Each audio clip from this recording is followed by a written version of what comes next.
Frostbite 312 here, and I got the Dualshock 4 controller, and I got the PS3 controller, and let's look at the difference.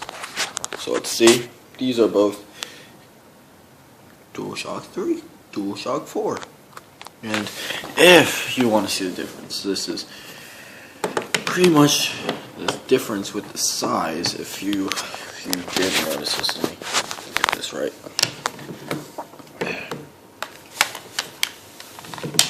There's a pretty good difference with how each controller is, like, side by side.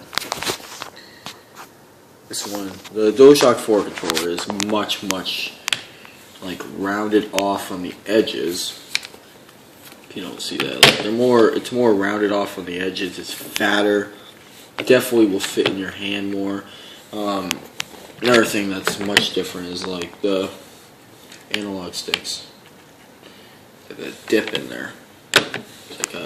It's like if you do feel it, it's much different. It's has like a dip, but then also it's curved upwards. Which the Dualshock 3 controller, it's just completely flat. I mean, not flat. Sorry, it's completely round. And I always had a problem playing it because my fingers would slip off the controller. I never had a problem with it, but I know that it didn't fit in my hand well. Like, if you do notice with the analog stick, like, not the analog sticks, the arms and everything, they're not the same size. Like, this one, the Dualshock 4 controller, definitely the bigger between the Dualshock 3. They have taken off the select and start. That's why they have the touchpad now. So it's definitely, that's a big difference. As you see, just like the Xbox 360 controller had, now this controller has the what is it called? I know you can plug your mic in now, which I have to probably go buy a new cord since I lost mine like an idiot. So PS4 comes out, I'm getting on day one. I will bring you content for that, so you better subscribe for that.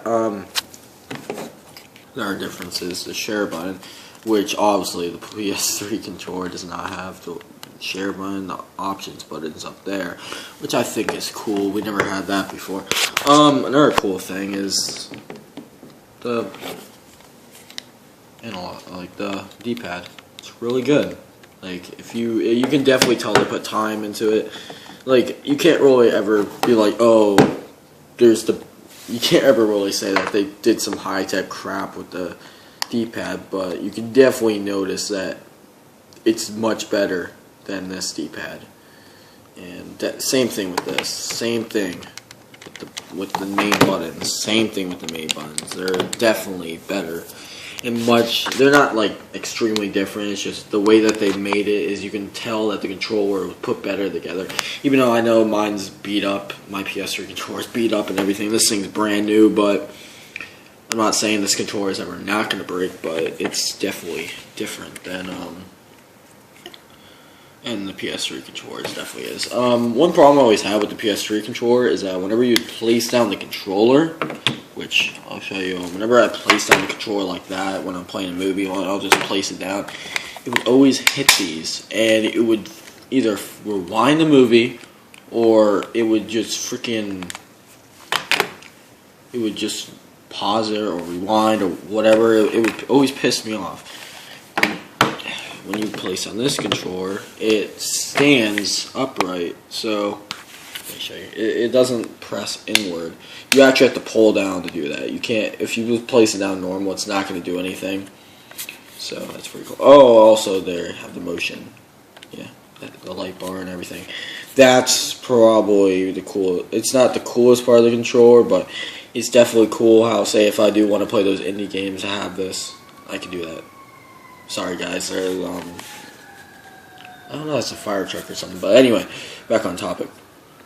I think how it's cool they did that. So some indie games you can use the light bar, you can use the touchpad, which I know in Killzone they'll be doing that. I wonder if they're going to do that with any other game like Call of Duty, Battlefield 4, which the games I'm getting, don't mock me on this, I'm getting Battlefield 4, I'm getting Call of Duty Ghosts, I'm getting Watch Dogs later, Destiny later, I can't wait for Destiny, but the reason why I'm getting Call of Duty Ghosts, I know a lot of people are like, oh, it's not good or anything, but I love Call of Duty. I've been playing it since I was like a little kid. I love Battlefield. And I really like Battlefield 4. So whenever I have problems with both games, and that's a video and error thing. But if I get pissed off at one, I just go to the other. So it works perfectly. Like, I'm gonna buy the 2 games I love the most. So I'm gonna get those. I'll buy Killzone on my PS4 when the launch date comes out. And there's a free game that I want, a few indie games, but mostly just those. So let's see if I can do this. Okay, let's see if I can do this. Okay. Yes, I'm holding it up with my legs. You don't have to make fun of me. But yeah, pretty good difference. It's like more rounded off, as you can see. More rounded off, and yeah.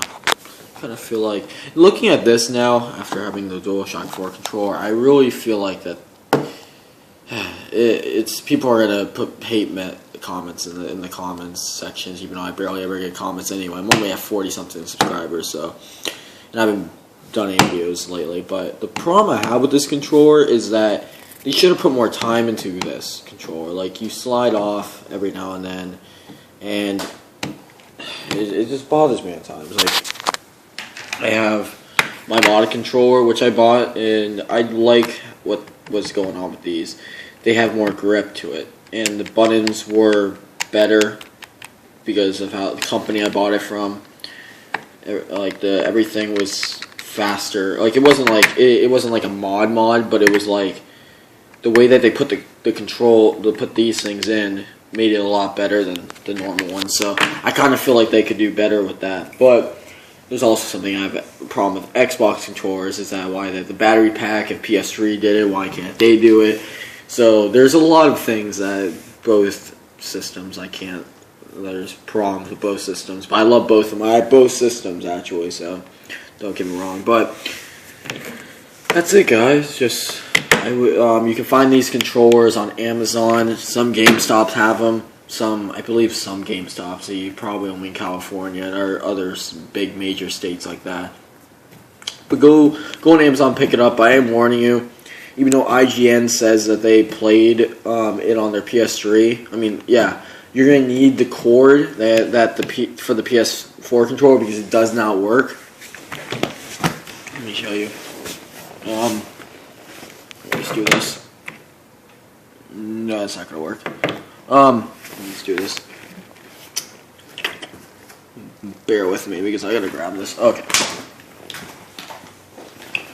As you can see, look at that.